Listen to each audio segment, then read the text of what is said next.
So once again welcome back to സീസ് August. എല്ലാവരും സുഖം വിചാരിക്കുന്നു. ബിഗ് ബോസിന്റെ മറ്റൊരു അപ്ഡേറ്റുമായിട്ടാണ് വന്നിട്ടുള്ളത്. അതായത് കുറച്ച് സീരിയസ് ആയിട്ടുള്ള അപ്ഡേറ്റ് തന്നെയാണ്. അപ്പൊ എല്ലാവരും ഒന്ന് മുഴുവനായിട്ട് വീഡിയോ കാണാം കേട്ടോ. അപ്പോൾ ആ കാര്യം നിങ്ങൾക്ക് വ്യക്തമായിട്ട് മനസ്സിലാവുള്ളൂ. അതായത് ബിഗ് ബോസ് ഇപ്പോൾ കൊടുത്തിരുന്ന ടാസ്ക് എന്ന് പറഞ്ഞാൽ ഒരു ബൊമ്മ ടാസ്ക് ആണ്. ഇത് എല്ലാവരും പാർട്ടിസിപ്പേറ്റ് ചെയ്യുന്ന ഒരു ടാസ്ക് ആണ്. ഇൻക്ലൂഡിംഗ് ക്യാപ്റ്റൻ വേറെ ഏതെങ്കിലും ടീമിൽ കയറിക്കോളാനാണ് ബിഗ് ബോസ് പറഞ്ഞത്. പവർ ടീം എല്ലാവരും കളിക്കുന്ന ഒരു ഗെയിം തന്നെയാണ്. അല്ലാണ്ട് പവർ ടീം മാറി നിൽക്കണം, ക്യാപ്റ്റൻ കളിക്കാൻ പാടില്ല, അങ്ങനത്തെ ഒരു ചെറിയ ടാസ്ക് അല്ല. ഇത് എല്ലാവരും പങ്കെടുക്കുന്ന ടാസ്ക് ആണ്. ഓരോ ഗ്രൂപ്പിൽ ഓരോ ജേസി കളർ ഉണ്ട്, മഞ്ഞയുണ്ട്, ചുമപ്പുണ്ട്, നീലയുണ്ട്, പച്ചയുണ്ട്.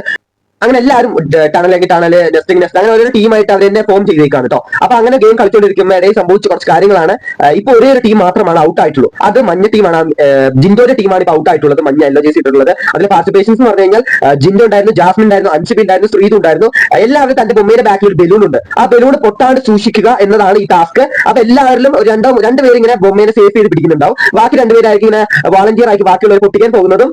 അതിന്റെ ഇടയിലും ഒരാൾ പ്രൊട്ടക്ടറായി നിൽക്കും. മൂന്ന് പേരെങ്കിലും മിനിമം പ്രൊട്ടക്ട് ചെയ്യാൻ നിൽക്കും. ഒരാളായിരിക്കും എല്ലാവരും പൊട്ടിക്കാൻ വേണ്ടി പോവുക. അങ്ങനെ വിവരത്തോടെയാണ് എല്ലാവരും കളിച്ചത്.